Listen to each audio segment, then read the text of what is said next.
হিমাক্ষী বাংলাদেশীৰ বিৰুদ্ধে পুনৰ কঠোৰ হৈছে ৰাজ্যৰ মুখ্যমন্ত্ৰী ডক্টৰ হিমন্ত বিশ্ব শৰ্মা মুখ্যমন্ত্ৰীগৰাকীয়ে কঠোৰ সকিয়নি প্ৰদান কৰিছে মুখ্যমন্ত্ৰীগৰাকীয়ে এই কথা উল্লেখ কৰিছে যে অহা 5 বছৰত একথা মাটিও বাংলাদেশীৰ হাতত যাবলৈ দিয়া নহব বা বাংলাদেশীক দিয়া নহব অহা 5 বছৰত এটাও বাংলাদেশীক থাকিবলৈ ঠাই দিয়া নহব অসমত মুঠতে বাংলাদেশীক ৰঙা পিৰা পাৰি দিয়া নহব ৰাজ্যৰ মুখ্যমন্ত্ৰী ডক্টৰ হিমন্ত বিশ্ব শৰ্মাই কঠোৰ পদক্ষেপ গ্ৰহণ কৰিছে মুখ্যমন্ত্ৰীগৰাকীয়ে কঠোৰ সকিয়নি দিছে মুঠতে বাংলাদেশীৰ স্থান অসমত নাই অহা 5 বছৰত একথা মাটিও দিয়া নহব এটাও বাংলাদেশীক অসমত থাকিবলৈ ঠাই দিয়া নহব মুঠতে বাংলাদেশী মুক্ত অসম গঢ়ি তোলা হ'ব ৰাজ্য মুখ্যমন্ত্ৰী ডক্টৰ হিমন্ত বিশ্ব শৰ্মাই বহুকেইটা কঠোৰ মন্তব্য কৰিছে যে অহা 5 বছৰত একথা মাটিও বাংলাদেশীৰ হাতত থাকিবলৈ দিয়া নহব বুলডোজাৰ লৈ সকলোকে উচ্ছেদ কৰা হ'ব এটাও বাংলাদেশীক অসমৰ ভূমিত থাকিবলৈ দিয়া ঠাই দিয়া নহব বা অসমৰ ভূমিত থাকিবলৈ দিয়া নহব এই অসমত কোনো বাংলাদেশীকে ৰঙা পিৰা পাৰি দিয়া নহব আৰু এটাও বাংলাদেশীৰ বিচৰণ ভূমি হবলৈ দিয়া নহব অসমখন বা অসমখন এটাও বাংলাদেশীৰ বিচৰণ ভূমি হবলৈ নিজু বুলডোজাৰ লগাই সকলো বাংলাদেশীৰ ঘৰ ভাঙি দিয়া হ'ব ৰাজ্যৰ মুখ্যমন্ত্ৰী ডক্টৰ হিমন্ত বিশ্ব শৰ্মাই এই কথা ইতিমধ্যে উল্লেখ কৰিছে অসমৰ ফালে যিসমূহ লোকে ৰঙা চকু দেখুৱাই তাক সহ্য কৰা নহব যোনেই নহওক লাগিলে অসমৰ ফালে ৰঙা চকু দেখুৱা ব্যক্তিক সহ্য মুঠতে কোনো কাৰণতে কৰা নহব কোনো কাৰণতে বাংলাদেশীৰ ওচৰত আত্মসমৰ্পণ নকৰে অসমে বাংলাদেশী মুক্ত এখন নতুন অসম গঢ়ি ভাৰতৰ ভিতৰতে সৰ্বশ্ৰেষ্ঠ ৰাজ্য হিচাপে অসমক গঢ়ি তোলা হ'ব দেশৰ গৃহমন্ত্ৰীৰ সন্মুখত জেনজিৰ সমাৰোহত বাংলাদেশীক সকিয়নি দি পুনৰ কঠোৰ মন্তব্য মুখ্যমন্ত্ৰী ডক্টৰ হিমন্ত বিশ্ব শৰ্মা অহা 5 বছৰৰ মুঠতে একথাও মাটি বাংলাদেশীৰ হাতলৈ যাবলৈ দিয়া নহব বা অহা 5 বছৰত একথাও মাটি বাংলাদেশীৰ হাতত থাকিবলৈ দিয়া নহব এটাও বাংলাদেশীক অসমৰ ভূমিত থাকিবলৈ ঠাই দিয়া নহব যতে বাংলাদেশী দেখা পায় তাৰ পৰাই উচ্ছেদ কৰি পেলোৱা হ'ব বুলডোজাৰ চলোৱা হ'ব মুঠতে এটাও বাংলাদেশীক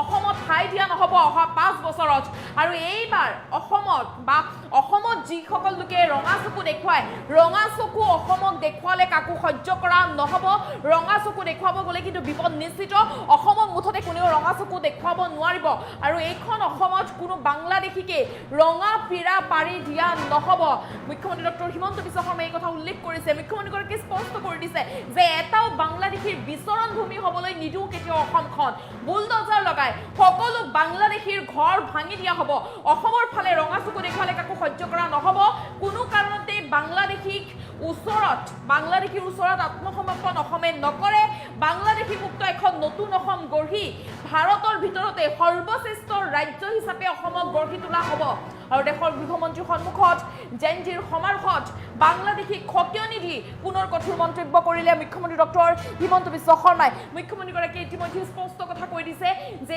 অসমক যিসকলে ৰঙা চকু দেখুৱায় অসমক ৰঙা চকু দেখুৱা কাকো সহ্য কৰা নহব অসমত কোনো কাৰণতে বাংলাদেশীক ৰঙা পিৰা পাৰি দিয়া নহব অহা 5 বছৰত একথাও মাটিও বাংলাদেশীৰ হাতত থাকিবলৈ দিয়া নহব মুখ্যমন্ত্ৰী ডক্টৰ হিমন্ত বিশ্ব শৰ্মাৰ মন্তব্য আছে এই মুহূৰ্তত মন্তব্য আগবঢ়াইছো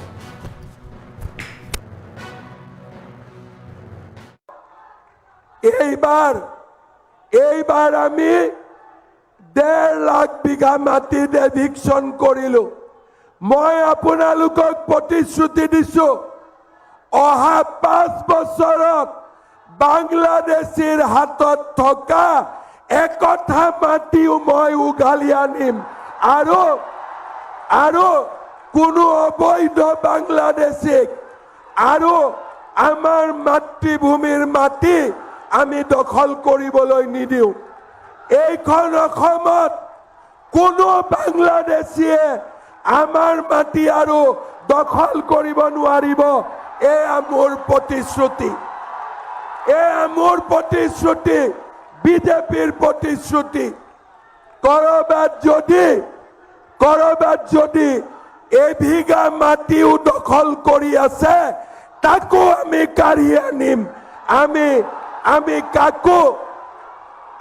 কাকো অসমৰ মাটি দখল কৰিব নিদিও শ্ৰদ্ধাৰ যুৱ বন্ধুসকল সকলোৱে বুজি পাওক এই অসমত আমি আৰু বাংলাদেশীক ৰঙা পিৰা পাৰিব নিদিও এই অসমখন তেওঁলোকৰ বাবে আৰু কেতিয়াও এটা কৈ বুলডোজাৰেদি আমি অবৈধ বাংলাদেশী আমি উচ্ছেদ কৰিম কৰিব লাগিব নে নাই? এভিকশন কৰিব লাগিব নে নাই? পাক্কা লাগিব। বিজেপিক ভোট দিব লাগিব, চৰকাৰ আনিব লাগিব। আনিব নে নাই চৰকাৰ? চৰকাৰ আহিব নে নাহিব? অসমৰ কাৰণে, আমাৰ ভৱিষ্যতৰ কাৰণে আমি চৰকাৰ আনিবই লাগিব। কাজিৰঙাত আকৌ গড় মাৰিব আমি দিম নেকি? কোনোবাই যদি অসমৰ ফালে ৰঙা চকু দেখুৱাই, সেই ৰঙা চকু আমি কাঢ়ি আনিম। কিন্তু আমি কেতিয়াও আৰু আত্মসমৰ্পণ নকৰো, আৰু কেতিয়াও আমি আত্মসমৰ্পণ নকৰো। আমি যুঁজিম, আৰু আমি যুঁজি আমাৰ মাতৃভূমিক আমি ৰক্ষা কৰিম। এইবাৰ আমি 1.5 লাখ বিঘা মাটিত এভিকশন কৰিলো। মই আপোনালোকক প্ৰতিশ্ৰুতি দিছো, অহা 5 বছৰত বাংলাদেশীৰ হাতত থকা একঠা মাটিও মই উঘালি আনিম, আৰু কোনো অবৈধ বাংলাদেশীক আৰু আমাৰ মাতৃভূমিৰ মাটি আমি দখল কৰিবলৈ নিদিওঁ। এইখন অসমত কোনো বাংলাদেশীয়ে আমাৰ মাটি আৰু দখল কৰিব নোৱাৰিব। এয়া মোৰ প্ৰতিশ্ৰুতি, বিজেপিৰ প্ৰতিশ্ৰুতি। কৰবাত যদি এবিঘা মাটিও দখল কৰি আছে, তাকো আমি কাঢ়ি আনিম। আমি কাকো অসমৰ মাটি দখল কৰিব নিদিওঁ। শ্ৰদ্ধাৰ যুৱ বন্ধুসকল, সকলোৱে বুজি পাওক, এই অসমত আমি আৰু বাংলাদেশীক ৰঙা পীৰা পাৰিব নিদিওঁ। এই অসমখন তেওঁলোকৰ বাবে, আৰু কেতিয়াও এটা কৈ বুলডোজাৰেদি আমি অবৈধ বাংলাদেশী আমি উচ্ছেদ কৰিম। কৰিব লাগিব নে নাই? এভিকশন কৰিব লাগিব নে নাই? পাক্কা লাগিব। বিজেপিক ভোট দিব লাগিব, চৰকাৰ আনিব লাগিব। আনিব নে নাই চৰকাৰ? চৰকাৰ আহিব নে নাহিব? অসমৰ কাৰণে, আমাৰ ভৱিষ্যতৰ কাৰণে আমি চৰকাৰ আনিবই লাগিব। কাজিৰঙাত আকৌ গড় মাৰিব আমি দিম নেকি? কোনোবাই যদি অসমৰ ফালে ৰঙা চকু দেখুৱাই, সেই ৰঙা চকু আমি কাঢ়ি আনিম। কিন্তু আমি কেতিয়াও আৰু আত্মসমৰ্পণ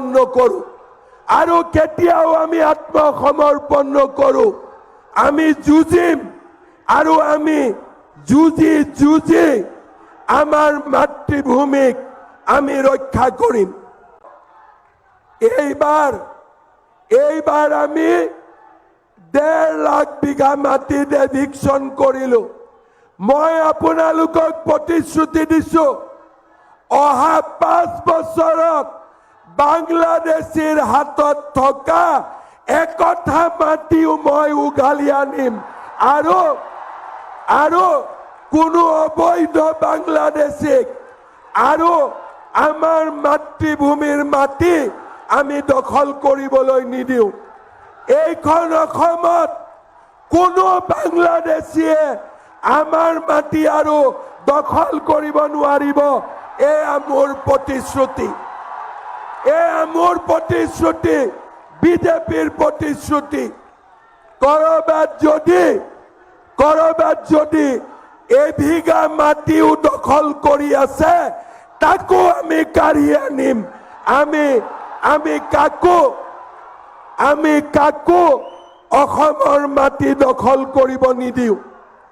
শ্ৰদ্ধাৰ যুৱ বন্ধুসকল, সকলোৱে বুজি পাওক, এই অসমত আমি আৰু বাংলাদেশীক ৰঙাপিৰা পাৰিব নিদিওঁ।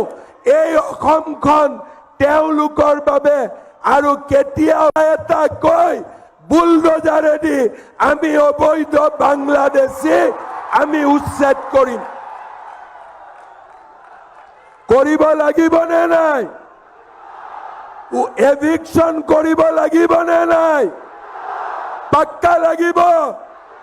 বিজেপিক ভোট দিব লাগিব, চৰকাৰ আনিব লাগিব। আনিবনে নাই চৰকাৰ? চৰকাৰ আহিবনে নাহিব?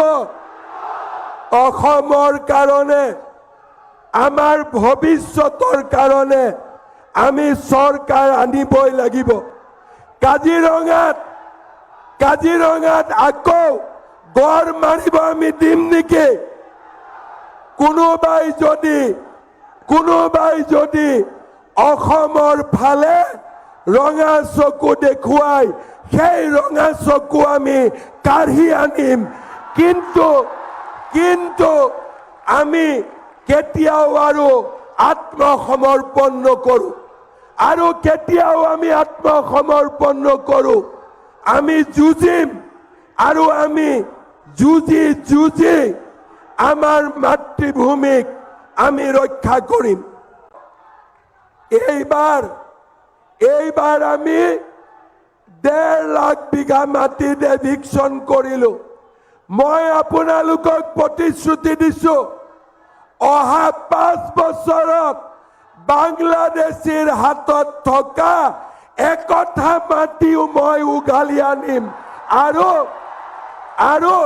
কোনো অবৈধ বাংলাদেশীক আৰু আমাৰ মাতৃভূমিৰ মাটি আমি দখল কৰিবলৈ নিদিওঁ। এইখন